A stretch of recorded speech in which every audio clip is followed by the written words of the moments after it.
This call is now being recorded. This call is now taking notes. Spine सीधी, 3 बार ओम का उच्चारण, उसके बाद प्रार्थना।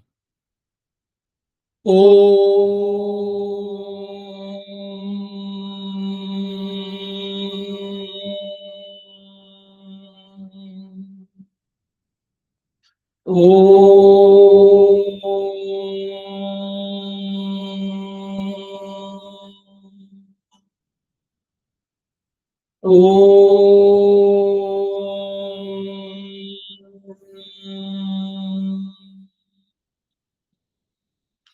वह शक्ति हमें दो दयानिधि, कर्तव्य मार्ग पर डट जाए, पर सेवा पर उपकार में हम निज जीवन सफल बना जाए।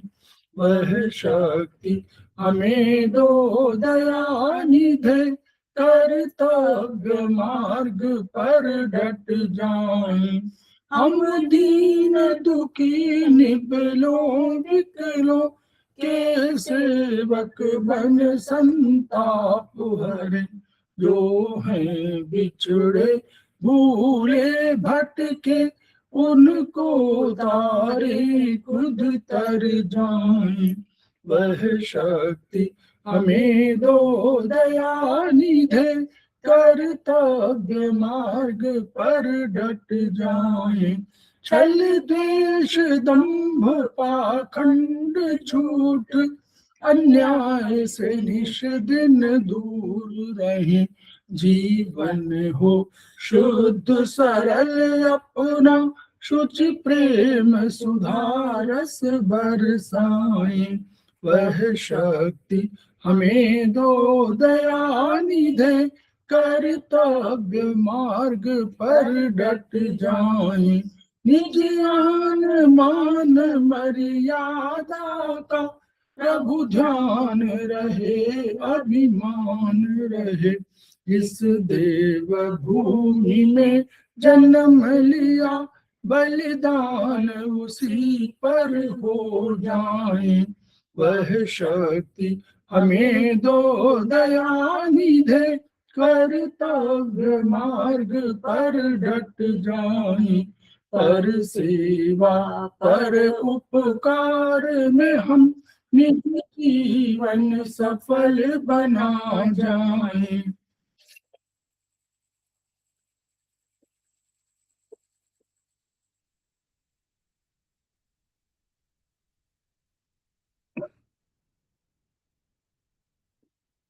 समवायिक क्लासेस में आप सभी का स्वागत है। हमारे बीच में श्रीमती वर्षा श्रीवास्तव, उपाध्यक्ष समवायी फाउंडेशन, उनका स्वागत है। हमारे बीच में संजय गवंडी जी उपस्थित हैं, समवायी फाउंडेशन से जुड़े हुए हैं और सेमेस्टर 3 के स्टूडेंट हैं, उनका स्वागत है। हमारे बीच में आभा जैन जी उपस्थित हैं, सीनियर थेरेपिस्ट हैं और क्लासेस उनकी खुद चलती हैं, उनका स्वागत है। हमारे बीच में गरिमा बिष्ट जी उपस्थित हैं, समवायी फाउंडेशन के प्रमोटर हैं और हमारी फैकल्टी है, उनका स्वागत है। हमारे बीच में बबली सिंह उपस्थित हैं, समवायी फाउंडेशन की एग्जीक्यूटिव मेंबर हैं और हमारी फैकल्टी भी है, उनका स्वागत है। हमारे बीच में रेखा पाटवाल जी उपस्थित हैं, जो हमारे समवायी फाउंडेशन की प्रमोटर भी हैं और आज हमारी फैकल्टी भी हैं, उनका स्वागत है। तो हम लोग समवायी फाउंडेशन के सदस्य हैं और हम लोग एक्यूप्रेशर शोध प्रशिक्षण एवं उपचार संस्थान प्रयागराज से संबद्ध हैं। वहाँ की मनीषी ब्रह्मलीन MP खेमका सर के हम ऋणी हैं, जिनकी वजह से संस्थान को यह शोहरत मिली हुई है और हमारी इस एक्यूप्रेशर विधा को इतनी ख्याति मिली हुई है और इतनी उन्नति मिली हुई है। खेमका सर के कुछ सपने हैं, उनके कुछ मोटो हैं। उनका मोटो है each one reach one, each one treat one, each one teach one. इसी को आपके माध्यम से जन जन जागरण अभियान के तहत सारे संसार में फैलाने का हमारा सपना है और हमें विश्वास है कि ये विधा जो अपेक्षाकृत कम खर्चीली है, इसका लाभ केवल आपको ही नहीं मिलेगा, आपके घर परिवार पास पड़ोस इष्ट मित्र बंधु बांधवों को ही नहीं मिलेगा, वरन समस्त पीड़ित मानवता को मिलेगा। इसी विचार के साथ हम लोग आज की क्लास की शुरुआत करने जा रहे हैं। हम लोग पुनः रेखा पाटवाल जी का स्वागत है सर। सभी को मेरा नमस्कार। और मैं आज हम लोग नमस्कार मैडम। हम लोग ट्रीटाइज 4 में चर्चा करेंगे स्प्लीन मेरिडियन पर।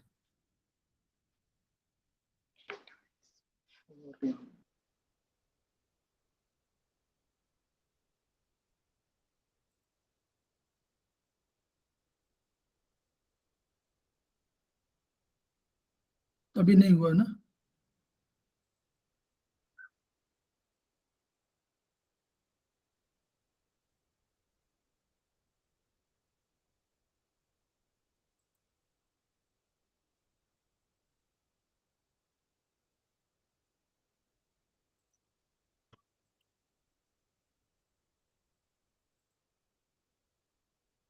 शेयर हो गया अब तो? जी ठीक, शेयरिंग हो गई। हाँ जी सर, स्टार्ट करें? जी ठीक है सर। सभी को मेरा नमस्कार। आज हम ट्रेटाइस 4 के स्प्लिन मेरिडियन के बारे में थोड़ा सा मैं बताने की कोशिश करूंगी कि किस तरह से स्प्लिन मेरिडियन हमारी बॉडी में काम करती है। और इसके बारे में हमें पहले भी थोड़ा बहुत पता है कि स्प्लिन मेरिडियन जो है ये जिन चैनल है, इसके 21 पॉइंट्स थे पहले टीसीएम के आधार पर। और इसमें जो है, जो अगर इसमें डिसऑर्डर अगर हो जाता है स्प्लिन मेरिडियन में, तो उससे हमारे को ब्रेन में और सेंट्रल नर्वस सिस्टम जो रिलेटेड है वो प्रॉब्लम आ सकती है, स्पाइनल प्रॉब्लम आ सकती हैं, और गैस्ट्रो जेनिटाइल यूरिनरी प्रॉब्लम्स आ सकती हैं, और पेट्स और हाथों से संबंधित जो है इसमें डिसऑर्डर हो जाते हैं, जैसे गैस, एसिडिटी, या फिर पीरियड्स इरेगुलर होना, पेट में दर्द होना। और स्प्लीन अगर हाइपर एक्टिव हो जाती है तो भूख बढ़ना, सुस्त शरीर होना, लेटे रहने का मन करना। और अगर हाइपो एक्टिव हो जाती है तो उसमें मीठा खाने का मन करता है, और मतलब गैस, दुर्गंधित गैस निकलती है, और इसमें मेमोरी भी लॉस हो सकती है, और पैरों की जो पैरों में दर्द वगैरह की प्रॉब्लम होती है, वो पैरों का काम भी कम हो जाता है इसमें, मतलब वो इसमें प्रॉब्लम शुरू हो जाती है। तो ये सब हमने स्प्लिन के बारे में पहले भी थोड़ा बहुत पढ़ा हुआ है। तो अब मैं इसके बारे में थोड़ा डिटेल में बताएंगे हम कि किस तरह से डॉक्टर वॉल ने जो है इसमें कुछ और नए ईएवी में जो है इसमें नए पॉइंट्स जोड़े गए हैं। तो स्प्लिन मेरिडियन केवल बाईं तरफ होती है, तथा यही मेरिडियन अगर दाहिनी तरफ होती है तो उसको हम पैंक्रियाज मेरिडियन कहलाती है। चाइनीज एक्यूप्रेशर ईएवी की स्प्लिन मेरिडियन की स्थिति लगभग एक जैसी, मतलब लोकेशन सेम है इसमें। चाइनीज एक्यूप्रेशर में ये जो बॉडी के बाएं तथा दाहिनी दोनों तरफ होती है, जबकि ईएवी में यह है केवल शरीर के बाएं भाग में होती है, मतलब लेफ्ट साइड में होती है। यह मेरिडियन बाएं पैर के अंगूठे के मेडियल साइड में, मतलब नाखून की तरफ से शुरू होती है, जिसकी लोकेशन हम आगे जाकर देखेंगे अगर नेक्स्ट पेज पर। और ये लेटरल चेस्ट के छठी पसली के बीच के स्थान पर, मतलब 6 जो हमारी इंटर कॉस्ट स्पेस है वहां तक जाती है। ईएवी के अनुसार स्प्लिन मेरिडियन में कुल 27 बिंदु होते हैं, जबकि चाइनीज एक्यूपंक्चर के अनुसार इसमें 21 बिंदु होते हैं। और डॉक्टर आर वॉल ने स्प्लिन मेरिडियन में 6 नए बिंदुओं की खोज की, और यह मेरिडियन केवल बाईं तरफ, मतलब यूनिलैटरल होती है। तो अब हम इन बिंदुओं के बारे में, जो उन्होंने नए पॉइंट्स खोजे, उसके आधार पे हम इनका विश्लेषण करेंगे कि कौन सा बिंदु किस परेशानी में हमारे को प्रॉब्लम वाला लाभ देगा। उसको अगर हम पॉइंट्स को लगाएंगे तो SP1A CMP है स्प्लिन का, SP1B SMP है पेरिटोनियम स्प्लिन का, और SP11 lymph vessel of groin का, जहां मतलब हमारा पेट और जांग मिलते हैं, वहां का लसिका वाहिनियों का जो है वो पॉइंट है। SP11A सेकेंड MP है फॉर हिप जॉइंट के लिए। SP13 है lymph net of iliac region के लिए, जो हमारे अपेंडिक्स में पस को भी ठीक करता है ये। और SP13B जो है lymphatic net of lower abdomen, नीचे का जो हमारा पेट का लस्सी का जाल है, वहां के लिए हम इसको यूज कर सकते हैं। इन बिंदुओं की खोज से आप स्प्लिन का उपचार तथा ग्रोइन एंड लोअर एब्डोमन की गांठें, फोड़े और गुप्त रोगों का उपचार इनके द्वारा बताए गए लिम्फ बिंदु पर किया जा सकता है। मतलब अब जो है हम इन पॉइंट्स के आधार पर जो लोअर एब्डोमन है उसमें जो गांठ वगैरह होती है, फोड़े हो जाते हैं, या फिर गुप्त रोग जो हो जाते हैं, उनका उपचार आसानी से कर सकते हैं। ईएवी में स्प्लिन मेरिडियन के अनुसार 21 बिंदुओं को पुनः परिभाषित किया गया, जिससे इन बिंदुओं की उपयोगिता और भी बढ़ गई। मतलब इनको फिर नए तरीके से इन्होंने इसको परिभाषित करा। SP1 ये लेफ्ट साइड में white blood cells in upper part of body, upper part of body के व्हाइट ब्लड सेल्स में, WBC में अगर कोई प्रॉब्लम आ रही है तो SP1 को यूज करेंगे लेफ्ट साइड में। SP2 white blood cells in lower part of the body, जो लोअर पार्ट की बॉडी के अगर व्हाइट ब्लड सेल्स में कुछ प्रॉब्लम आती है तो उसमें जो है उसमें SP2 को यूज करेंगे। sp3 जो है रेड ब्लड सेल्स के लिए होगा और आरबीसी के लिए, और sp4 जो है लिम्फोसाइट्स, मोनोसाइट्स और मैक्रोफेजिस, RES फंक्शन।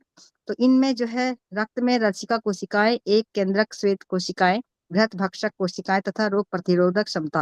मतलब ये RES क्या है हमारा, RES में जो है हमारा जो एक इसमें जो अगर लिम्फोसाइट जो है वो हमारे वाइट सेल्स हैं, मोनोसाइट्स भी हमारे न्यूक्लियर, ये जो न्यूक्लियर सेल्स होते हैं, और मैक्रोफेजिस जो है हमारे WBC में जो है डेड सेल्स अगर जो हो जाते हैं उनको खत्म करने का काम करती है ये। तो ये RES फंक्शन हमारी इम्यूनिटी को बढ़ाती है, एक प्रकार से बॉडी की इम्यूनिटी को बढ़ाती है। ये सब का फंक्शन जब अच्छे तरह से होते हैं तो हमारी इम्यूनिटी और हमारी रोग प्रतिरोधक क्षमता जो है वो अच्छी हो जाती है। तो इसमें हम sp4 का यूज करेंगे। sp5 है अपर एंकल जॉइंट में, अगर ऊपरी टखने की जोड़ में अगर कोई प्रॉब्लम आ रही है तो sp5। sp6 जो है ये MP है ब्लड ऑफ ब्लीडिंग का। जो sp6 हमने बोला, इसके बारे में आगे भी डिटेल में थोड़ा सा पढ़ेंगे कि किस तरह से ये ब्लड की जो अगर कहीं पर से बॉडी में से ब्लड का ब्लीडिंग हो रही है तो वहां पे sp6 को लगाने से जो है वो उस ब्लड को रोक देता है। तो ये जंक्शन होता है एक प्रकार से लीवर, किडनी और स्प्लीन का, यहाँ इसको जंक्शन पॉइंट भी बोलते हैं इसको। और sp7 है पेल्विक डायाफ्राम, पेड़ू का जो पर्दा होता है उसके लिए। और sp8 है यूरोजेनिटल डायाफ्राम के लिए, मूत्र जो जननांग का जो पर्दा है उसके लिए यूज होगा। sp9 ये बहुत ही इंपॉर्टेंट पॉइंट है, ये lymph vessel of lower abdomen, lymph vessel of lower extremities, जो पैरों की लसिका, जो नीचे के पैर है हमारे घुटने से नीचे, जो हमारे पैरों की जो लसिका वाहिनी है जिसकी वजह से वहां पर अगर कोई प्रॉब्लम आ रही है, जैसे पैरों में वेरिकोन्स वेन्स हो रहे हैं या फिर पैरों में दर्द हो रहा है या काफ मसल से पेन हो रहा है, तो वहां पे हम sp9 का यूज करेंगे तो वो बहुत अच्छा फायदा करेगा। और ये हम नॉर्मली बहुत सारा इसका यूज भी करते हैं। sp10 है पेल्विस वेन्स के लिए, sp11 है गोनाड्स के लिए, sp12 है लिम्फेटिक नेट ऑफ टेस्टिकल से ओवरीज के लिए, और sp13 है lymphatic net of prostate and uterus के लिए यूज होगा। sp14 है lymphatic net of lower abdomen के लिए, और sp15 है लिम्फ नेट ऑफ स्प्लीन के लिए, tail of pancreas and fundus of stomach, जो हमारा आमाशय का जो तल है जहाँ पे हमारा भोजन जो है इकट्ठा होता है वहां पर, उसके लसिका जाल के लिए। sp16 है पाइलोरिक लिम्फ नोड्स के लिए, जो कोटर द्वार होता है, मतलब जहाँ पर आमाशय का स्टार्टिंग होती है वहां पे ये लसिका ग्रंथियां जो है उनके लिए यूज होगा। sp17 है stomach and cardiac lymph nodes के लिए, पेड़ू और हृदय की लसिका ग्रंथियों में अगर कोई प्रॉब्लम आती है तो हम वहाँ पे sp17 को यूज करेंगे। अब है sp18 lymph nodes of liver के लिए, sp19 है लिम्फ नोड्स ऑफ मिडरिफ, जो डायफ्राम के पर्दे की जो लसिका ग्रंथियां हैं उनके लिए। sp20 ये बहुत इंपॉर्टेंट पॉइंट है, ये भी लिम्फ नोड्स ऑफ लंग्स के लिए होगा। और sp21 है लिम्फ नोड्स ऑफ स्प्लीन के लिए, और स्प्लीन के लिए जो यूज होगा वो होगा sp21। तो इस प्रकार से हम इन बिंदुओं को जो है उन्होंने फिर से दोबारा वेरीफाई करा इसको, इन प्रॉब्लम्स में अगर इन सब में प्रॉब्लम कहीं पर आती है तो इन सारे बिंदुओं को हम यूज करते हैं। उपरोक्त बिंदुओं के द्वारा रक्त के विभिन्न रोगों जैसे रक्त में लाल कण, सफेद कण, लिम्फोसाइट्स बढ़ना अथवा घटना आदि का उपचार अब आसानी से किया जा सकता है। ऊपर दिए गए शरीर के विभिन्न भागों और ऑर्गन्स के लिम्फ बिंदुओं पर उपचार देकर उन ऑर्गन्स या भागों में आए चर्म रोग, फोड़े, फुंसी, पस, गांठ, कैंसर आदि का उपचार हम अब इन बिंदुओं के माध्यम से आसानी से किया जा सकता है। मतलब जितने भी हमने ऊपर ऑर्गन्स के बारे में पढ़ा उन सब में अगर ये सारी प्रॉब्लम आती है कि स्किन प्रॉब्लम हो रही है, फोड़े हो रहे हैं, फुंसी हो रही है, या पस पड़ रहा है, या गांठ हो रही है, कैंसर हो रहा है, तो हम इन पॉइंट्स को लगा करके उसका आसानी से इलाज कर सकते हैं। अपेंडाइटिस का उपचार करते समय PN13A पर तथा प्रोस्टेट की गांठ का उपचार sp13 पर दिया जा सकता है। गुप्त रोगों का उपचार sp11, sp12, sp13, sp14 पे दिया जा सकता है। अब अपेंडाइटिस का ये बहुत पेनफुल प्रॉब्लम होती है, ये जो हमारे नाभि से 4 उंगली नीचे राइट साइड में होता है, उसमें जब कोई भयंकर दर्द होता है तो वहां पर हम उसमें PN13A, और प्रोस्टेट की गांठ अगर हो रही है तो उसमें sp13 को यूज करेंगे, और अगर गुप्त रोग हो रहे हैं तो वहां पे हम sp11, 12, 13, 14 पर हम उसको इलाज कर सकते हैं। ईएवी के अनुसार स्प्लीन को प्रभावित करने वाला निम्नलिखित स्नायु जाल होता है, इसे ऑटोनोमिक इनर्वेशन पॉइंट कहते हैं। अब यहाँ पे सिंपैथेटिक स्टीयरिंग ऑफ स्प्लीन क्या है इसके बारे में बताएंगे। सिंपैथेटिक स्टीयरिंग ऑफ स्प्लीन का मतलब है कि जो हमारा नर्वस सिस्टम है उसमें दो तरह के काम करते हैं, CNS और ANS। जो CNS है वो जो हमारी गति है, हमारे विचार है, हमारी भावनाएं हैं, और जो हमारी मानसिक जो स्मृति वगैरह है उसमें उनकी गतिविधियों पे जो कंट्रोल करता है वो CNS है, सेंट्रल नर्वस सिस्टम बोलते हैं। और ANS जो है हमारा ऑटोनॉमिक नर्वस सिस्टम होता है, ये हार्ट रेट का उसको पैल्पिटेशन वगैरह उसके जो है या फिर लंग्स में, BP में उनको कंट्रोल करता है। तो ये दो अलग अलग चीजें, इनके बारे में हम बताएंगे अभी। तो सिंपैथेटिक स्टीयरिंग ऑफ स्प्लीन क्या है, इसमें GB43C लेफ्ट साइड में स्प्लेनिक फ्लेक्सिस के लिए यूज होगा, और ST44C लेफ्ट में कॉलिक फ्लेक्सिस के लिए यूज होगा। और ये stimulation of sympathetic steering of spleen increase secretion of spleen, increasing phagocytes and production of WBC, RBC and lymphocytes. अब यहाँ पे क्या होगा कि सिंपैथेटिक स्टीयरिंग ऑफ स्प्लीन में क्या होता है कि स्ट्रेस अगर जब होता है, तो हमारी बॉडी में जब स्ट्रेस होता है तब हमारी स्प्लीन जो है वो सेक्रेशन करती है, मतलब उसका जो उसके अंदर से निकलता है, सेक्रेशन होता है स्प्लीन में से, वो बढ़ जाता है। तो वो मैक्रो जो फैगोसाइट्स हैं उनको बढ़ा देती है, WBC, RBC और ये जो लिम्फोसाइट्स है ये सारे के सारे बढ़ जाते हैं। तो मतलब उस समय अगर ये सब बढ़ रहे हैं, उस स्टीयरिंग जो स्ट्रेस की वजह से स्प्लीन में जो प्रॉब्लम आ रही है, उसकी वजह से जो इंक्रीज हो रहा है सेक्रेशन, उसको ठीक करने के लिए हम GB43C लेफ्ट साइड में और ST44C जो है लेफ्ट साइड में हम उसको यूज करेंगे। अब क्या है, कॉलिक ब्रांच ऑफ जो पैरासिम्पैथेटिक सिक्रेशन ऑफ स्प्लीन है, मतलब जो पैरासिम्पैथेटिक सिक्रेशन ऑफ स्प्लीन का मतलब है रेस्ट मोड पे, मतलब जो स्प्लीन है उसका जो सेक्रेशन है वो कम हो गया है, मतलब डिक्रीज हो गया है, और उसकी वजह से जो प्रॉब्लम्स आएंगी वहां पर हम किस तरह से, दो अलग अलग पॉइंट उन्होंने बताए हैं कि colic branch of vagus nerve और hepatic branch of vagus nerve. अभी colic branch of vagus nerve क्या होती है, ये हमारे ब्रेन से निकलती है और हमारे पेट तक जाती है। तो अगर उस वेगस नर्व की वजह से वहां पे कोई प्रॉब्लम आ रही है, तो वहां पे हम K20 को जो है लेफ्ट साइड में यूज करेंगे। और hepatic branch of vagus nerve ये हमारे ब्रेन से जो है लीवर तक आती है।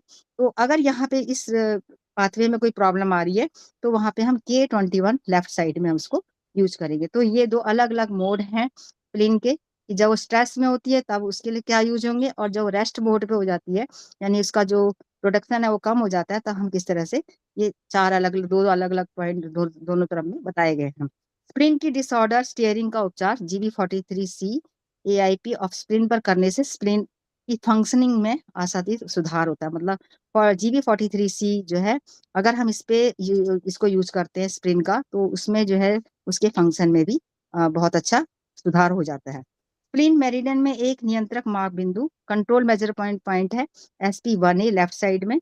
यह बिंदु स्प्लीन के उपचार का सर्वप्रमुख बिंदु, मतलब अगर स्प्लीन मेरिडियन का जो अपना कंट्रोल मेजरमेंट पॉइंट में अगर उसको जो है वो SP1A है, मतलब उस स्प्लीन के ही उपचार के लिए उसका जो है यूज करेंगे हम, अगर स्प्लीन में कोई प्रॉब्लम आ रही है तो। स्प्लीन मेरिडियन में एक पेरिटोनियम मेजरमेंट पॉइंट है SP1B for peritoneum and serous coat of spleen, peritonitis and adhesive of spleen का उपचार इस बिंदु पर करें।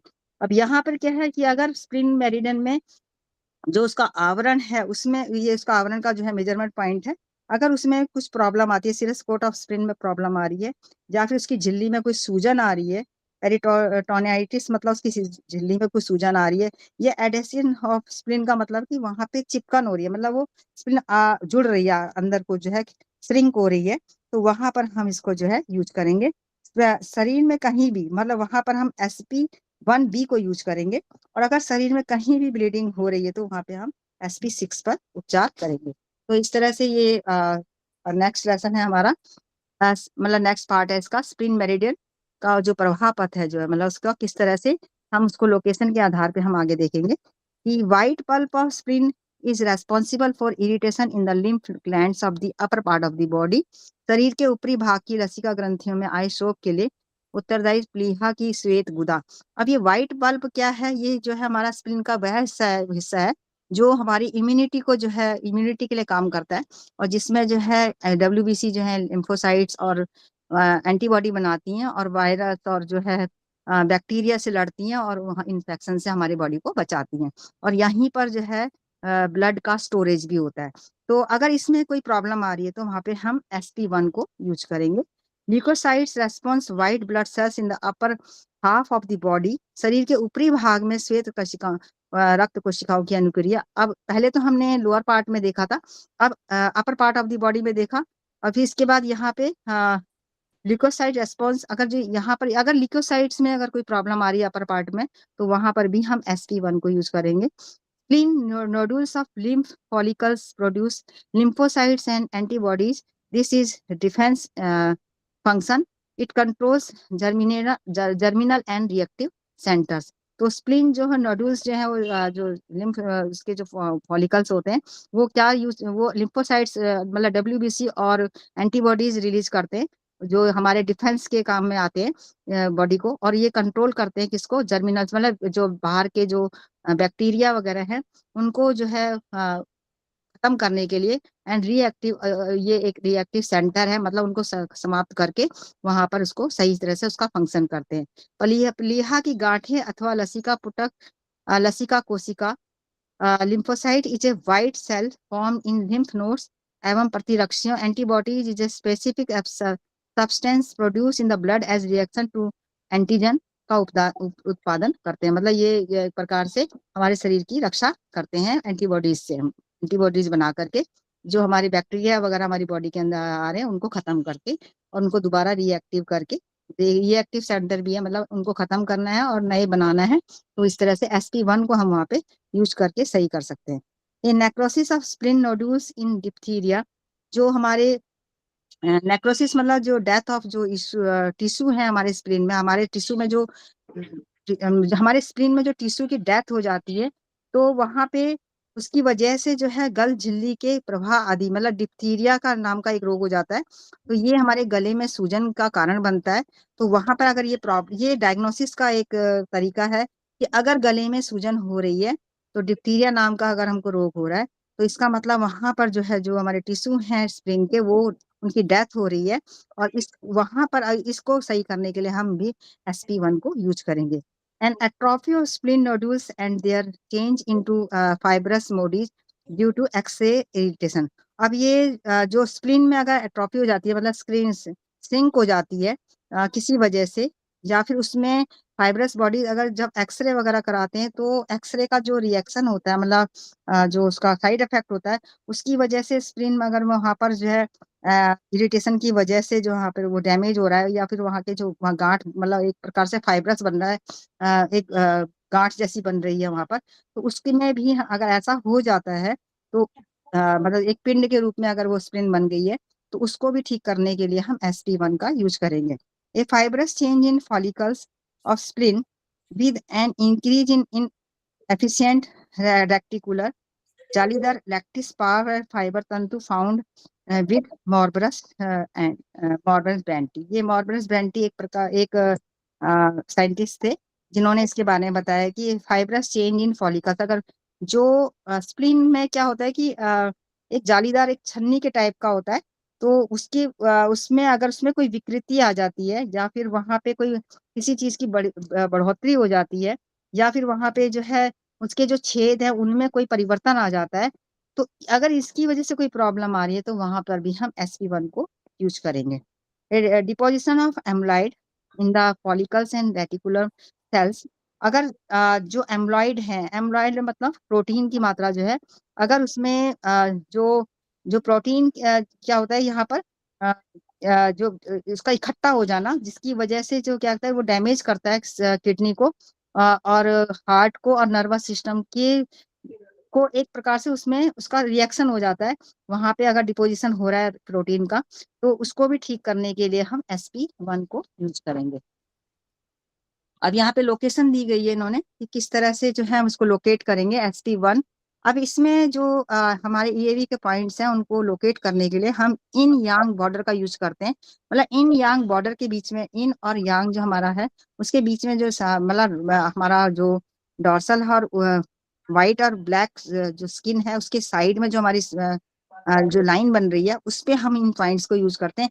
इसमें जो लोकेशन दिखाई गई वो ऐसा लग रहा है जैसे कि नाखून के ऊपर है, लेकिन ये नाखून के ऊपर नहीं है, नाखून के साइड में लगेगा ये इन यांग बॉर्डर पे। SP1 जो फर्स्ट पॉइंट है, SP1A जो CMP है ये आप देखोगे इसमें जो कर्व आ रहा है, एक कर्व के स्टार्टिंग में है SP1 और एक कर्व जब ऊपर को उठ रहा है वहां पे SP1 ही यूज करेंगे और CMP होगा। और SP1B ये SMP है, यहाँ पे थोड़ा गलत लिखा हुआ है, इसको ठीक कर लेंगे। वो सेकंड बोन के जो नीचे को कर्व जा रहा है वहां के स्टार्टिंग में मिलेगा। SP2 जैसे ही कर्व ऊपर को उठा SP2 वहां पे यूज होगा। ये हम अपने हाथ से चेक करेंगे मतलब बोन्स को कि कहाँ पे कर्व नीचे को जा रहा है, कहाँ पे कर्व ऊपर को आ रहा है, या फिर हम मिड मिड में भी है। जैसे SP3 जो नीचे को उतर रहा है वहां पे SP3A जो है मिड में आएगा कर्व के, और SP4 जो है फिर जैसे ही कर्व उठेगा वहां पे स्टार लगाएंगे इसको। और SP41 फिर से ये जो हमारा थर्ड बोन है, थर्ड बोन की स्टार्टिंग में होगा। और SP41 सॉरी स्टार्टिंग में होगा। SP4A जो है हमारा कर्व जहाँ पे खड़ा उठ रहा है वहां पर होगा। और SP5 जो है ये हमारा मेटाकार्पल बोन है, उसके अंदर है। इसको थोड़ा सा हमें चेक करना पड़ेगा कि कहाँ पर वो बोन है। तो SP5 जो है उसके लिए यहाँ पर यूज होगा।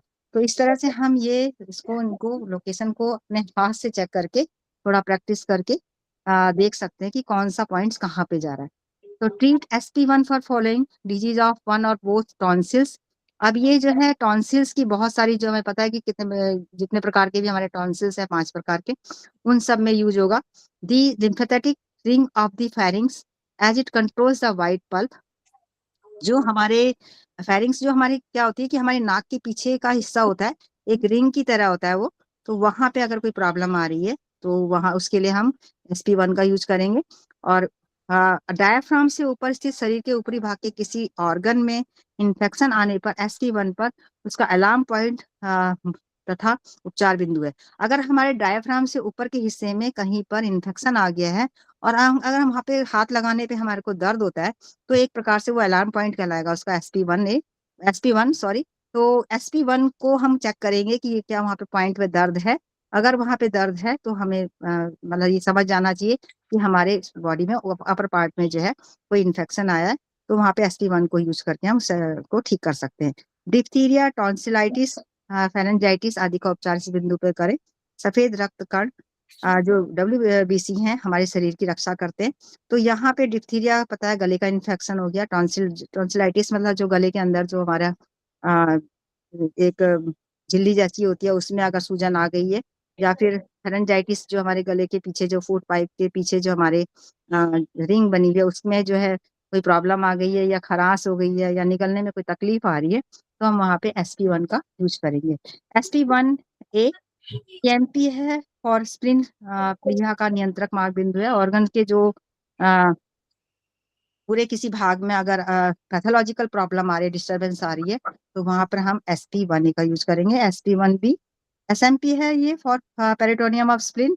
जो स्प्लिन का कवरिंग है उसमें अगर कोई उसके टिश्यू लेवल पे अगर कोई प्रॉब्लम आ रही है तो वहां पर हम इसको SP1B को यूज करेंगे। Treat disorder of ligamentum phrenicocolic, diaphragm के स्नायु बंध का छोटा सा उभार, मतलब वहां पे अगर कोई सिस्ट वगैरह बन रहा है वहां की नसों में, तो वहां उसके लिए SP1B यूज होगा।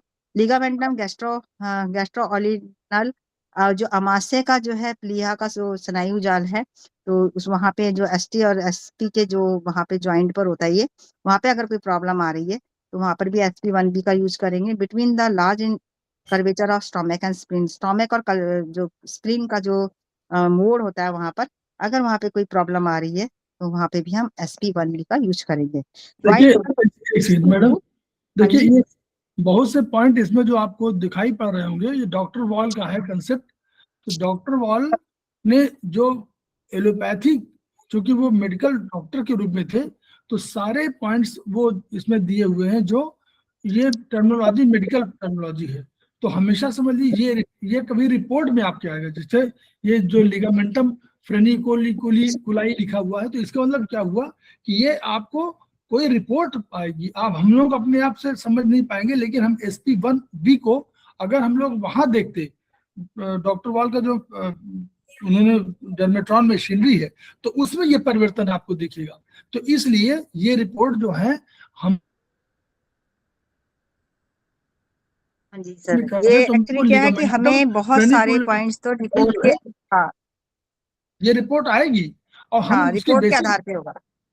जी जो क्योंकि सिस्ट वगैरह का तो पता रिपोर्ट से ही चलेगा ना, क्योंकि ऐसे तो हम बाहर से नहीं पता कर सकेंगे ना, क्योंकि अंदर के जितने भी ऑर्गन्स हैं उनकी तो बिना रिपोर्ट के आधार पे हम कोई इलाज नहीं कर सकते। ये डॉक्टर पहले जो टेस्ट वगैरह कराएंगे उसके आधार पे ही हम इन पॉइंट्स का यूज कर पाएंगे, क्योंकि बाहर से नहीं दिखाई देगा। ये जो अलार्म पॉइंट है उनका ही हम यूज कर सकते हैं। बाकी तो अंदर के जितने भी ऑर्गन्स हैं जो अंदर उनकी प्रॉब्लम आ रही है उनके हमें रिपोर्ट मतलब पैथोलॉजिकल प्रॉब्लम देखनी पड़ेगी हमारे को, उसका हमें सहारा लेना ही पड़ेगा।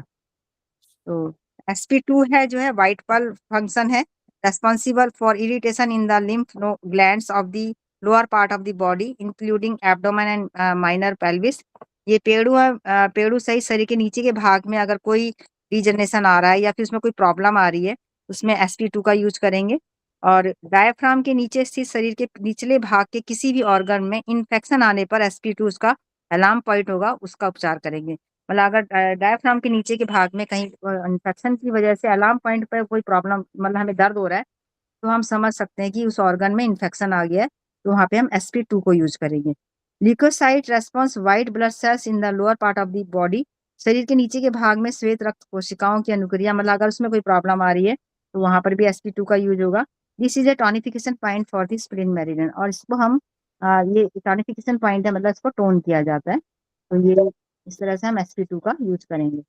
sp3 is a this is a organ source point of spleen link to stomach meridian. तो sp3 जो है ये हमारा ये ह्यूमिडिटी पॉइंट भी है और ये हमारा स्टोमक मेरिडियन से जो है लिंक है। Red pulp function of spleen, प्लीहा की लाल गुदा की प्रक्रिया। Red pulp function is quality control of erythrocytes. जो आरबीसी के जो है क्वालिटी कंट्रोल का काम रेड पल्प करता है।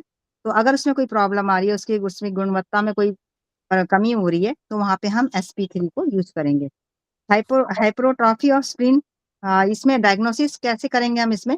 Hypertrophy of spleen due to infectious disease and heart defect causing a congestive spleen. तो यहाँ पर जो है अगर किस तरह से स्प्लीन में अगर हाइपरट्रॉफी हो गया, मतलब उसका एनलार्जमेंट हो गया स्प्लीन का, और किस वजह से हुआ है? वो हुआ है हमारा हार्ट में अगर कोई प्रॉब्लम आ रही है तो उसकी वजह से अगर स्प्लीन का एनलार्जमेंट हो रहा है तो वहां पर भी हमारा sp3 यूज करके इसको ठीक कर सकते हैं। मतलब हृदय की गड़बड़ियों में आया प्लीहा का अवरोध एवं संक्रमण के कारण प्लीहा की अतिवृद्धि होना, मतलब स्प्लीन की जो स्प्लीनोमेगाली जो हो जाती है, मतलब एनलार्जमेंट हो जाता है, वो हमारे हार्ट में अगर कोई गड़बड़ हो रही है तो वहां का इन्फेक्शन और वहां का जो अवरोध है, मतलब उसका जो स्टैग्नेशन है, उसकी वजह से जो हमारी स्प्लीन की जो है वो बढ़ जाता है। तो वहां पर हम sp3 का यूज करेंगे। Blockage of branch of spleen artery, anaemic spleen infect. और यहाँ पे अगर स्प्लीन की जो स्प्लीन की तरफ आर्टरी आ रही है, अगर उसमें कोई ब्लॉकेज आ जाती है जिसकी वजह से स्प्लीन को जो है वो एनीमिक हो जाती है, मतलब उसको पर्याप्त मात्रा में ब्लड नहीं मिल पाता, और वहां पे जो है उसकी वजह से वहां पे प्रॉब्लम आ रही है, तो वहां पर भी हम sp3 का यूज करेंगे। Blockage of veins of spleen in porter and thrombosis. तो यहाँ पर जो है अगर क्लॉट्स बन रहे हैं, अगर जो स्प्लीन की तरफ वेन्स आ रही हैं उसमें अगर कोई ब्लॉकेज बन रही है, मतलब वहां पे रक्तवाहिनियों में अगर कोई क्लॉट आ रहा है, उसकी वजह से मतलब स्प्लीन को पर्याप्त मात्रा में ब्लड नहीं मिल पा रहा है, तो उसकी वजह से भी जो उसकी शिवराएं जो है वेन्स जो है वो अवरुद्ध हो गई है, मतलब वहां पे स्टैग्नेशन आ रहा है, तो वहां पर भी हम जो है sp3 को यूज करेंगे। पॉलीसिथेमेनिया वर्ल्ड डिजीज, ये जो है एक साइंटिस्ट थे वर्ल्ड होल डिजीज, उन्होंने इसके बारे में बताया कि पॉलीसेथेमिया क्या होता है। इसमें जो है ये क्या होता है कि polycythaemia means an increase in the number of circulating red blood corpuscles, मतलब जब ब्लड में ओवर प्रोडक्शन हो जाता है आरबीसी का, तो उसकी वजह से जो है this point is related to sinus filter. जो साइनस फिल्टर होता है मतलब एक छन्नी की तरह होता है, जिसमें अगर रेड ब्लड सेल्स जो है वो अगर उनका सर्कुलेशन बढ़ रहा है या घट रहा है, दोनों ही तरह से प्रॉब्लम आ सकती है। तो इन्होंने बताया कि अगर बढ़ जाता है तो वहां पे आरबीसी का जो है वो ओवर प्रोटेक्शन हो जाता है वहां पर, तो उसकी वजह से भी हमारे ब्लड में प्रॉब्लम आ जाती है, और यह वहां पर भी हम sp3 का यूज करेंगे। This point is related to sinus filter.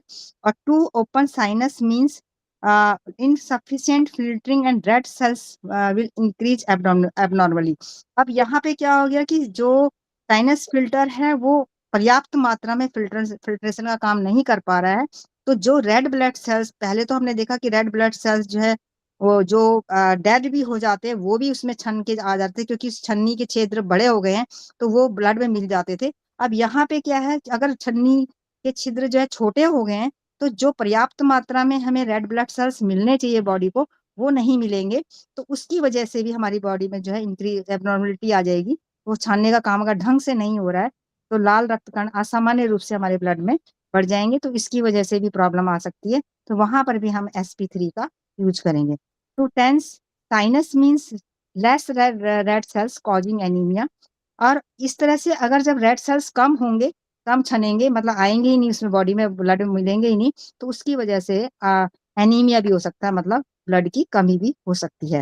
Hypotrophy means an unnatural enlargement of part of organ of the body.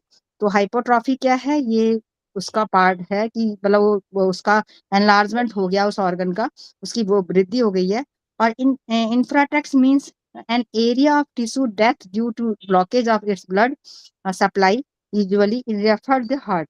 और इंफ्राटेक्ट का मतलब यहाँ पर है कि जो टिश्यू जो डेथ हो गए हैं, जिनकी डेथ हो गई है और वो ब्लॉकेज उनकी वजह से ब्लड में ब्लॉकेज आ रहा है और ब्लड सप्लाई ढंग से नहीं हो पा रही है, तो उसकी वजह से जो है हार्ट में जो है वहां पे प्रॉब्लम आ रही है। तो इसमें अगर ये सब प्रॉब्लम आ रही है तो हम वहां पे sp3 का यूज करेंगे। Thrombosis means the complete or partial blockage of blood vessels by clot formation। अब थ्रोम्बोसिस क्या है, थ्रोम्बोसिस जो है ये पार्शियल ब्लॉकेज है। अगर ब्लड वेसल्स में क्लॉट बन रहे हैं छोटे छोटे, तो जिसकी वजह से जो है ब्लड का फ्लो सही नहीं हो पा रहा है, तो वहां पे थक्का बनने से किसी रक्त वाहिनी की पूर्ण अथवा आंशिक अवरुद्धता, लाल कणों का निर्माण बोन मैरो में होता है। हमें सबको पता है कि बोन मैरो में जो है आरबीसी का प्रोडक्शन होता है, अतः लाल रक्त की कमी का उपचार बोन मैरो के GV39 पर भी करना चाहिए। रेड ब्लड सेल्स हमारे शरीर के विभिन्न भागों तथा फेफड़ों में ऑक्सीजन पहुंचाते हैं तथा शरीर के विभिन्न भागों का पोषण करते हैं तथा कार्बन डाइऑक्साइड गैस से ले जाते हैं। तो रेड ब्लड सेल्स का जो इन्होंने बताया कि इस तरह से जो है ऑक्सीजन पहुंचाने का काम करते हैं और हमारी बॉडी से जो है कार्बन डाइऑक्साइड को बाहर निकालते हैं। तो रेड ब्लड सेल्स का इन्होंने एक मात्रा बताई है कि हमारे किस तरह से पर क्यूबिक मिलीमीटर में जो है 4 प्लस माइनस 0.5 मिलियन होता है। ये मतलब घन मीटर में 1 घन मीटर में जो है ये चार से लेकर के 4 प्लस 0.5 मिलियन के करीब प्रति घन मीटर में होते हैं। ये एमपी कोलिगोपैथी खून में जो ये जो sp3a है, ये है एमपी है कोलिगोपैथी का मतलब है खून में जो जमने की क्षमता होती है उसको, अगर उसमें कमी आ गई है, मतलब जब भी हमारे बॉडी में से ब्लीडिंग होती है तो हमारी बॉडी नेचुरली जो है उस ब्लड वहां उस हिस्से में ब्लड को जमा देती है, जिसकी वजह से ब्लड बाहर ना निकले। मतलब ट्रॉमा वगैरह की स्थिति आ रही है, अगर कोई कहीं पे चोट लग गई है तो बॉडी खुद ही रिएक्ट करके उसको ठीक करने की कोशिश करती है। लेकिन अगर वो कम हो रही है, वो क्षमता कम हो रही है, मतलब वहां पे ब्लड को वो इतना नहीं जमा पा रही है, तो वहां पे sp3a को यूज करेंगे। It treats any defects in blood clotting. रक्त के जमने में कोई भी गड़बड़ी हो तो उसका उपचार हम इस बिंदु पर करेंगे। और ये इसका जो ट्रीट कैसे करेंगे, haemophilia disorder in which blood does not clot, normally haemophilia की स्थिति में करेंगे। Anticoagulant cause liver disease produce a complicated bleeding disorder due to less synthesis of clotting factor was absorption of vitamin K and abnormalities of platelets function. क्या होता है कि liver disease में जो है जो हमारे कॉम्प्लिकेशन अगर आ रहे हैं तो उसमें क्या होता है, ब्लड में डिसऑर्डर आ जाता है। कैसे आते हैं वहां पर, तो जो एक क्लॉटिंग का फैक्टर होता है उसमें क्या होता है, विटामिन के और प्लेटलेट्स जो हैं वो यूज होते हैं क्लॉटिंग करने के लिए। लेकिन वहां पर अगर उस वहां पर डिसऑर्डर आ गया है, वहां पर वो अगर वो पहले से ही कम हो गए हैं, तो जिस समय ट्रॉमा होगा, इस समय चोट लगेगी, तो उनको वो विटामिन के और प्लेटलेट्स उनको नहीं मिल पाता है, जिसकी वजह से उनका फंक्शन जो है वीक हो जाता है। उस समय वो अपने ब्लड रोकने की उनकी क्षमता जो है वो कम हो जाती है। तो हमें अगर ये सिचुएशन आ रही है तो वहां पर भी हम sp3 का यूज 3a का यूज करेंगे। तो sp4 जो है reticular endo endothelial defence function of spleen, इसको RES जो हम कहते हैं, तो यहाँ पर RES का मैंने पहले भी बताया था कि किस तरह से इम्यून सिस्टम को बढ़ाने के लिए यूज होता है ये। प्लीहा की जलीय अंतःकरण रोग प्रतिरोधक प्रणाली। The point is related to lymphocytes in blood, monocytes and macrophages are formed here. यहाँ पर ये पॉइंट जो है हमारा लिम्फोसाइट से रिलेटेड है, जो ब्लड में व्हाइट सेल्स होते हैं, मोनोसाइट से रिलेटेड है, और उसके बाद मैक्रोफेजेस। मैक्रोफेजेस मतलब जो डेड सेल्स को जो है हटाती है, वो मैक्रोफेजेस हो गए। और ये आर फॉर्म्ड हियर। यह बिंदु रक्त में लसिका कोशिका से संबंधित है। एक केंद्रक श्वेत कोशिका तथा बृहत भक्षिका कोशिका का निर्माण यहाँ होता है। और ये जो कोशिकाएं होती है ये क्या करती है, फैट, प्रोटीन और बैक्टीरिया और जो मतलब उसमें जो निष्क्रिय चीजें हैं, हमारे जीवाणु हैं जो हमारे ब्लड में, उनको हटाने का काम करती है। अगर इसमें प्रॉब्लम आ रही है, ये सही नहीं कर पा रही है, तो वहां पर भी हम SP4 को यूज करके उसके फंक्शन को ठीक कर सकते हैं। अब डायग्नोसिस कैसे करेंगे? Infectious disease cause by bacteria leading to swelling of spleen. अगर ये इन्फेक्शन स्प्लिन में आ रहा है तो वहां पे स्प्लिन जो है स्वेलिंग हो जाएगी, उसमें सूजन आ जाएगी, तो वो उसकी पहचान है।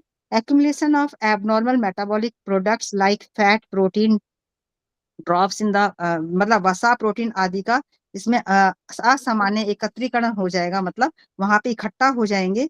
और इस तरह से जो मैक्रोफेजेस हैं वो इन डेड सेल्स को अगर वहां से नहीं हटा पा रहे हैं, तो वहां पर जो है इनका एकत्रीकरण हो जाता है, जिसकी वजह से वो अपना कार्य सही से नहीं कर पाती है। तो वहां पर भी हम SP4 को यूज करेंगे। तो इसके बाद है हेमोसाइडरस cytosis with an excess supply of iron produced in a heavier lysis of एर्थ्रोसाइट्स। मतलब अगर जो है हेमोसाइड्रस का मतलब है कि जब आयरन की मात्रा हमारी ब्लड में ज्यादा हो जाती है और उसका प्रोड्यूसन जो है बहुत ज्यादा हो जाता है, उसकी वजह से जो है अगर लाल रक्त जो जो हमारे आयरन की वजह से अगर मतलब उसका लाल रक्त कणों के अत्यधिक अपघटन द्वारा लोहे की मात्रा का बढ़ जाना, इसकी वजह से जो है थैलेसेमिया नाम का एक रोग हो जाता है। जब ब्लड में आयरन बहुत ज्यादा बढ़ जाता है और उसकी वजह से RBC के जो कण हैं, जो RBC है, रेड ब्लड सेल्स है, वो कम हो जाते हैं।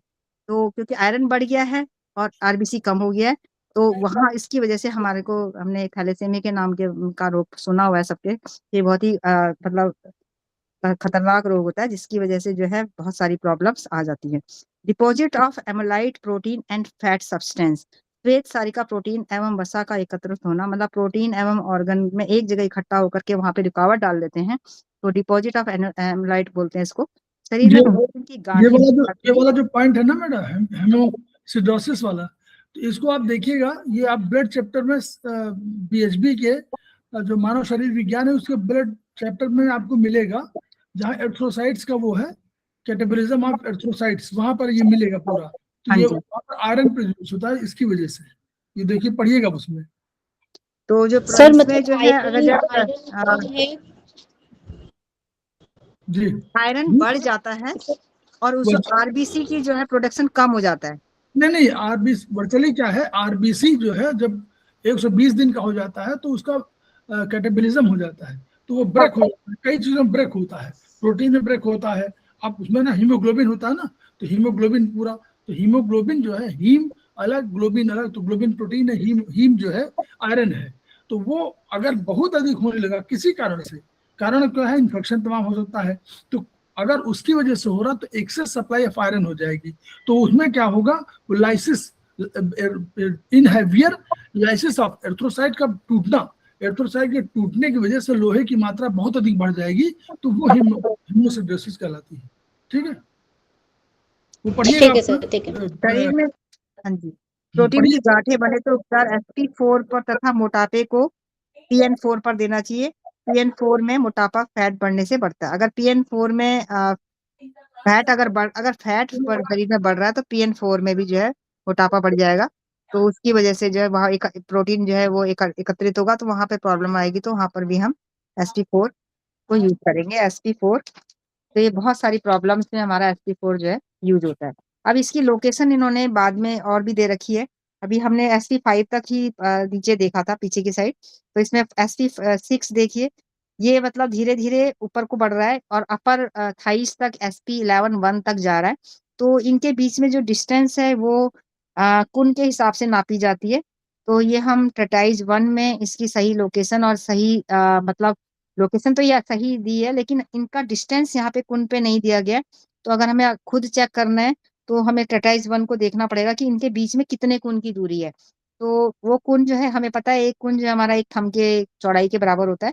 तो ये हम ट्रेटाइज 1 में इसको एक्सप्लेन करके देख सकते हैं कि जब हमें पॉइंट्स यूज करने हो तो हम ट्रेटाइज 1 का जो है इसमें SP9 देख लीजिए, SP9 बहुत बढ़िया पॉइंट है। देखिए कहाँ पर है, घुटनों के पास है, देखिए घुटनों के पास है और घुटनों के दर्द के लिए बहुत अच्छा पॉइंट है ये। हाँ और देखिए, और SP11 से लेकर के, और ये सब गोनेडल एरिया में आ रहे हैं, इसीलिए SP11, 12, 13, 14 की बात कही गई है। आप शुरू में जो बताया कि SP11, 12, 13, 14 वहां प्रभावित होते हैं, तो इसलिए ये पॉइंट लोकल पॉइंट्स के रूप में यूज है। ठीक है, चलिए आगे। सेरेब्रोसाइट स्टोरेज डिजीज, ये एम गोचर नाम के एक साइंटिस्ट थे। उन्होंने इसके बारे में बताया कि जो ये इसको ये एक सीवियर मतलब इन हेरिटेड प्रॉब्लम है, ये मेटाबॉलिक डिसऑर्डर होता है ये, और जिसकी वजह से जो है डेफिशिएंसी हो जाती है लाइसोसोम की और एंजाइम की। और ये जब डेफिशिएंसी हो जाती है लाइसोसोम और एंजाइम की, तो इसकी वजह से जो है लीवर और स्प्लीन में एनलार्जमेंट हो जाता है, और वहाँ के उनके फंक्शन में प्रॉब्लम आ जाती है, मतलब वो वीक हो जाते हैं। और जिसकी वजह से बोन और जो हमारे बोन्स की जो मतलब एक प्रकार से स्ट्रेंथ होती है वो कम हो जाती है, और जिसकी वजह से जो है फ्रैक्चर होने के चांसेस ज्यादा बढ़ जाते हैं। तो ये एम गोचर नाम के साइंटिस्ट थे, उन्होंने इसको एक्सप्लेन करा है कि सेरेब्रोसाइट्स स्टोरेज क्या है, कि कौन सी बीमारी है। मतलब ये एक प्रकार से लीवर और स्प्लीन का एनलार्जमेंट है, और जिसकी वजह से हमारे बोन्स में जो है प्रॉब्लम, उनके फ्रैक्चर वगैरह की प्रॉब्लम शुरू हो जाती है। और इसमें भी हम SP4 का यूज करेंगे। और स्पिनो गोमेलिनियस लियोनोडायलिसिस, ये एम नाइमन पिक नाम के एक साइंटिस्ट थे, उन्होंने इसके बारे में बताया कि RES में जो है जो स्पिनोमाइलिन एक मतलब एक लिक्विड है, जो अगर वो एक इकट्ठा हो जाता है तो इससे नर्वस सिस्टम में जो है वो को प्रॉब्लम करता है, और इसके एंजाइम की डेफिशिएंसी मतलब वहां पर अगर हो गई है तो वहां पे नर्वस सिस्टम में प्रॉब्लम आ जाती है। मतलब माइलिन सीथ के पास जो वहां पर ये पाया जाता है, तो जिससे ब्रेन और जो नर्वस सिस्टम है इसमें जो है इनके लिए ये बहुत महत्वपूर्ण होता है। लेकिन अगर इसकी कमी या ज्यादा हो गई तो इससे प्रॉब्लम आ जाती है। इसे सिंपल कर समझिए, RES सिस्टम में कोई ये फैक्टर है, वो फैक्टर एकत्र हो गया तो क्या होगा कि इसकी वजह से एंजाइम की डिफिशियंसी हो जाएगी।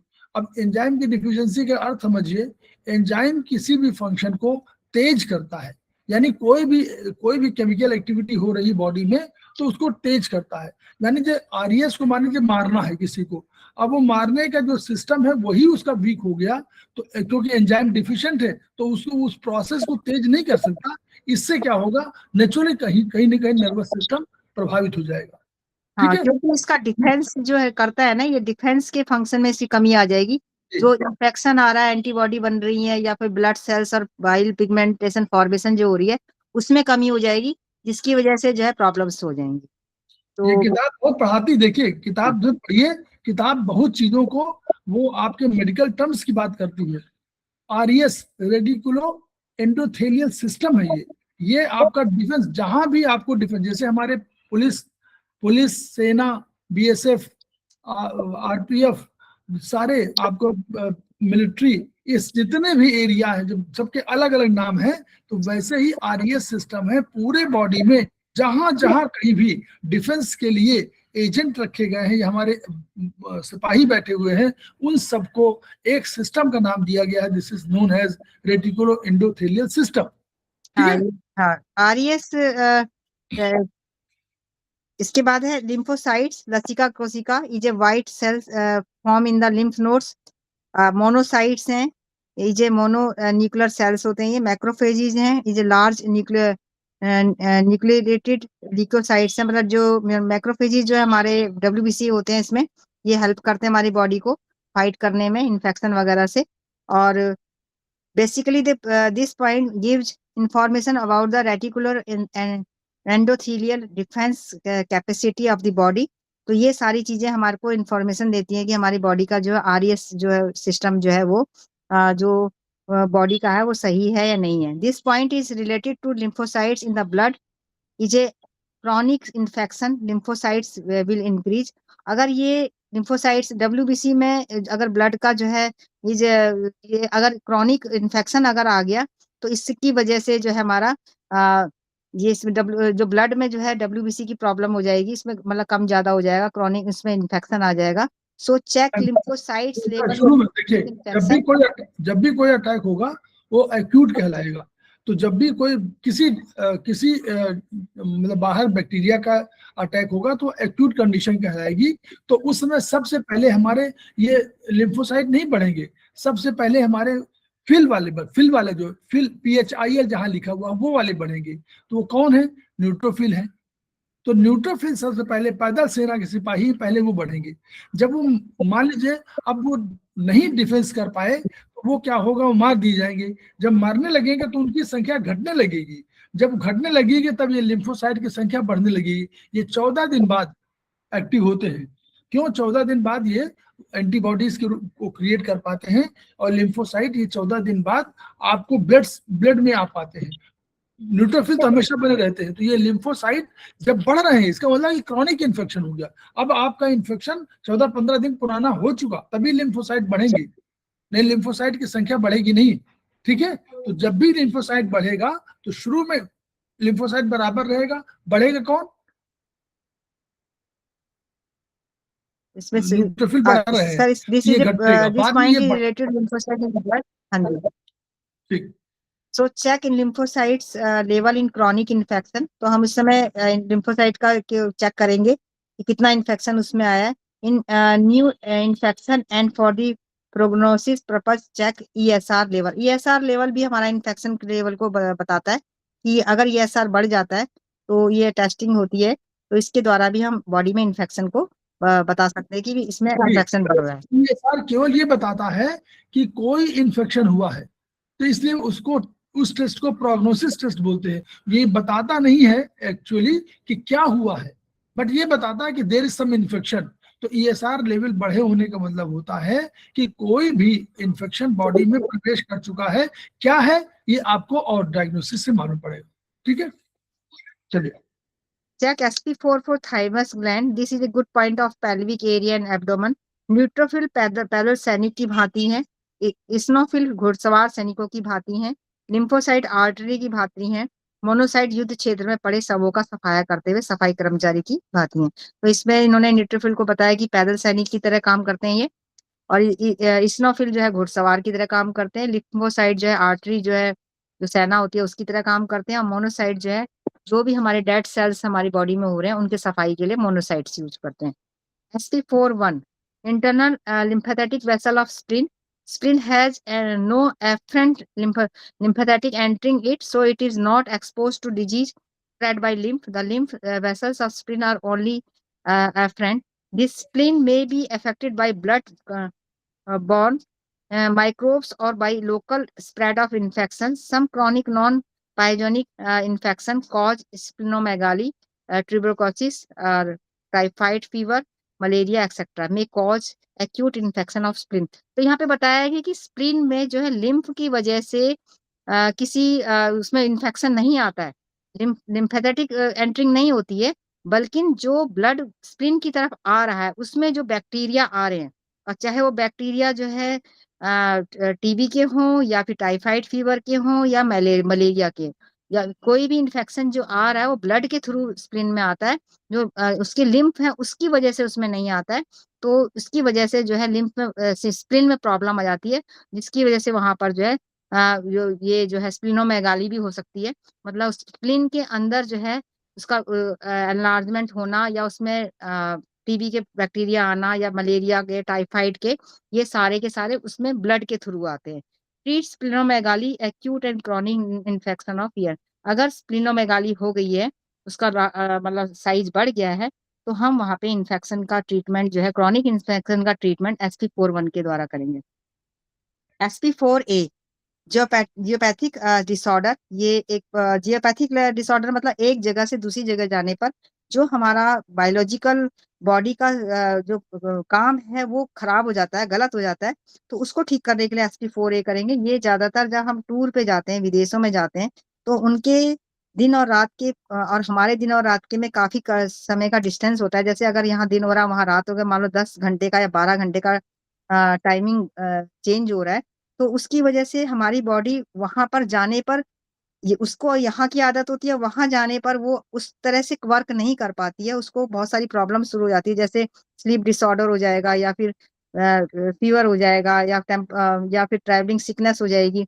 तो ये सारी प्रॉब्लम, मल्टीपल जो प्रॉब्लम्स आती हैं बाहर जाने पर, जो टाइमिंग की वजह से आती हैं, उसको हम जेट लैग भी बोलते हैं। तो अगर किसी का बार बार टूर लगता है, बाहर जाता है, और वो ये सब प्रॉब्लम्स को उसको क्रिएट हो रही हैं, तो SP4A को लगा करके वो इन प्रॉब्लम से बच सकता है। तो ये बहुत अच्छा पॉइंट है, जो लोग विदेश जाते रहते हैं उनके लिए उनको याद रखना पड़ेगा ये SP4A। वहां पर अगर मटर दाना या आ, मेथी दाना लगा के रखे तो ये प्रॉब्लम उनको कम आएगी। SP5 MP4 अपर एंकल जॉइंट, ऊपरी टखने का माप बिंदु है। This is a sedation point, इसको हमेशा, क्योंकि ड्राइनेस पॉइंट है, इसको हम सेडेट करेंगे। और SP6 ये बहुत इंपॉर्टेंट पॉइंट है, MP of blood. Also treat K7 और लीवर 5, इसके साथ हम K7 और लीवर 5 को भी यूज करेंगे। This point adjust blood flow को रोकता है ये। It stop bleeding in any internal organ of the body, body के इंटरनल ऑर्गन में अगर कोई ब्लीडिंग हो रही है और उसका पता नहीं चल पा रहा है कि कहाँ से हो रही है, तो SP6 और PN6 ये बायलैटरल यूज होगा, दोनों साइड होगा use, left and right. A deficiency here indicates a microscopic सूक्ष्म और मैक्रोस्कोपिक, मतलब जो सूक्ष्म है या बहुत ही छोटे अति सूक्ष्म जो है, उसकी वजह से कहीं पे प्रॉब्लम आ रही है, मतलब कोई हमें पता नहीं चला कि कहाँ से बहुत बारीकी से कहीं पे ब्लड जो है निकल रहा है, तो उसको ठीक करने के लिए हम SP6 PN6 को यूज करेंगे। तो इस बिंदु पे ऊर्जा की कमी से पता चलता है कि शरीर में कहीं अति अथवा सूक्ष्म रक्तस्राव हो रहा है, तो ये बायलैटरल यूज होगा, इससे हम ब्लड को रोक सकते हैं। SP7 PN7 ये भी बहुत इंपॉर्टेंट पॉइंट है, ये MP पेल्विक डायफ्राम का पॉइंट है। और ये यूट्रस प्रोलैप्स के टाइम पर weakness of the fibroid tissue of small pelvis, जो नीचे का पेड़ होता है उसके अगर टिश्यूज में कोई कमजोरी आ रही है उस समय, this point lies 2 hands breadth about the medial malleolus. मतलब ये इसकी पॉइंट की लोकेशन भी इन्होंने बताई है कि SP7 और PN7 दोनों को बायलैटरल यूज करके हम यूट्रस अगर प्रोलैप्स हो रहा है, निकल रहा है, बाहर आ रहा है, और या फिर हमारे जो स्मॉल पेल्विस में जो है उसके ब्लड फाइब्राइड्स में टिश्यू में कोई कमजोरी आ रही है, तो इसको यूज करके हम ठीक कर सकते हैं। SP8 PN8 ये MP है, ये जेनाइटल डायफ्राम, जो मूत्र जननांग का बीच का हिस्सा है वहां पर। This control the anterior segment of the plate of pelvic outlet, तो ये वहां की अगर वहां पे कंट्रोल नहीं हो पा रहा है, तो उसको कंट्रोल करने के लिए SP8 PN बायलैटरल यूज करेंगे इसमें। Sphincter weakness of the urinary bladder, अगर फीमेल्स में अगर ये ट्रीट करना है, तो अगर वहां पे मतलब पेशाब की थैली की संकोचनी में कमजोरी, मतलब जिसकी वजह से यूरिन को हम नहीं रोक पा रहे हैं, वो अपने आप निकल रहा है, तो वहां पर SP8 PN बायलैटरल यूज करेंगे। Fibroid tissue plate of small pelvis is weekend through passage of urethra and vagina, vagina और यूरेथ्रा के बीच में जो अगर कोई वीकनेस की वजह से जो है वहाँ पैसेज में जो है वहाँ के कोई टिश्यू में जो फाइब्रोइड टिश्यू जो है वहाँ पर कोई प्रॉब्लम आ रही है, तो उसको भी SP8 और PN8 से यूज करके ठीक करेंगे। Diagnosis in the female, shrinking and prolapse tendencies is advanced here. This point lies 3 hands breadth above the medial malleolus, मतलब जो टखने से के अंदर की तरफ का जो ऊपर का भाग है वहां पर उसमें 3 हैंड्स ऊपर की तरफ होगा ये। Diaphragm is a ring like muscles which close an orifice, तो डायफ्राम के जो हमें पता है कि डायफ्राम में जो है जो बना होता है एक जाल, जो हड्डियों का जो रिप्स होती हैं, उसमें अगर वहां पे कोई प्रॉब्लम आ रही है, उसमें कहीं पे छेद वेद में कहीं प्रॉब्लम हो रही है, तो उसको भी ये ठीक करेगा। SP9 PN9 ये बहुत इंपॉर्टेंट पॉइंट है, कोल्डनेस पॉइंट है ये। MP lymph vessels of lower extremities, अगर पैरों में की जो नीचे की लसिका वाहिनी है, नीचे के हिस्से में, उसमें अगर उसकी सप्लाई में अगर कोई ब्लड सप्लाई में कोई कमी हो रही है, जिसकी वजह से जो है बहुत सारी प्रॉब्लम आ जाती है अगर ब्लड सप्लाई सही नहीं होती, जैसे मतलब वारिकोस वेन्स हो जा रही है, वहां पे सूजन आ रही है, तो इस सब में भी SP9 PN9 को बायलैटरल यूज करके हम ठीक कर सकते हैं। Diagnose treat and beginning of existing thrombosis of black veins in the small pelvis and lower leg, thrombosis मतलब वहाँ पे क्लॉट वगैरह बन रहा है, इसकी वजह से ब्लड की जो है फ्लो सही नहीं हो पा रहा है, तो वहाँ पे डैमेज हो रहा है, नर्व का डैमेज हो रहा है, या फिर वहाँ पे सूजन वगैरह आ रही है, तो वहाँ पे हम SP9 PN9 को यूज करेंगे। SP10 PN10 MP पेल्विस पेड़ों की शिराओं का माप बिंदु है ये। A treatment on this point correct the blood flow and circulation, ये ब्लड फ्लो और सर्कुलेशन को ठीक करता है। Diagnosis and treat a beginning of existing thrombosis in the small pelvis, often in connection with the thrombosis of the leg veins, which only appears clinically at the lower leg. Lower leg में अगर नीली धारियां वगैरह बन रही हैं या फिर वहाँ पे टॉक्सिन इकट्ठे हो रहे हैं, या तो वहां पर भी हम यहाँ पे SP10 और PN10 को यूज करके ठीक कर सकते हैं। SP11 PN11 MP है गोनाड्स का, जो जनन ग्रंथियां हैं, हम जैसे मतलब हार्मोन से या यहाँ पर जो ओवरी है, प्रोस्टेट ग्लैंड्स वगैरह, इनमें अगर कोई गड़बड़ी आती है तो वहां पर हम SP11 PN11 को यूज करेंगे और इसके साथ TW1 को भी साथ साथ ऐड करेंगे। SP11 1 PN11 1 MP है ये इंग्यूलियर लिम्फेटिक फ्लेक्सिस का, और MP lymphatic lymph vessels of groin का, जो लिम्फ वेसल्स हैं हमारे ग्रोइन एरिया के, तो जिसकी वजह से वहां पर अगर इसमें बुखार वगैरह आ जाता है इन्फेक्शन की वजह से, तो ग्रोइन एरिया में, तो आ, उसकी वहां पर हम SP11 1 और PN11 1 को यूज करेंगे। तो इसके बाद है SP11A PN11A। सेकेंड MP है हिप जॉइंट का, हिप जॉइंट में अगर कोई प्रॉब्लम आ रही है तो वहां पे इसको यूज करेंगे।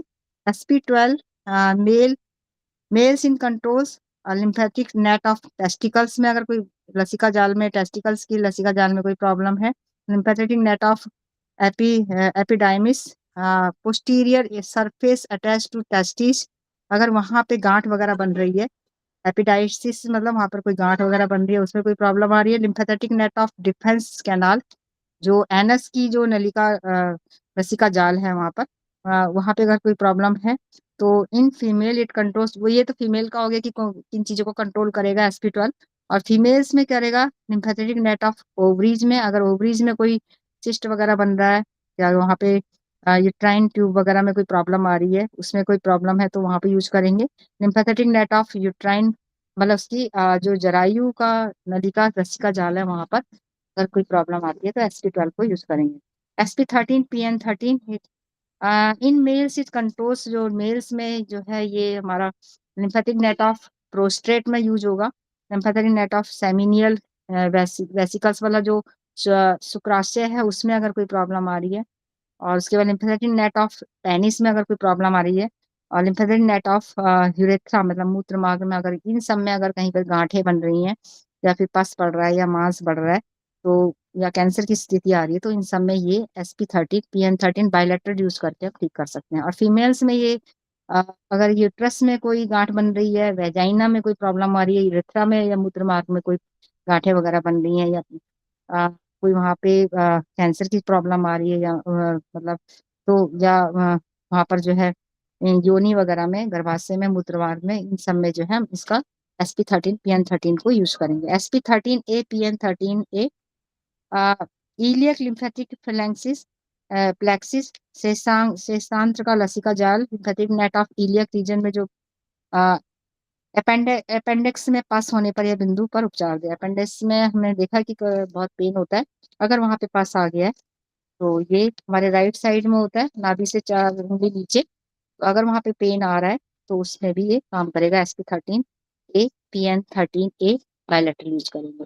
SP13B PN13B hypogastric lymphatic pelvis, पेट के नीचे के पेट का लसिका का स्नायु जाल, lymphatic net of lower abdomen, नीचे के पेट का लसिका, ये तो ऊपर का तो था लसिका स्नायु जाल, और नीचे के पेट का लसिका जाल।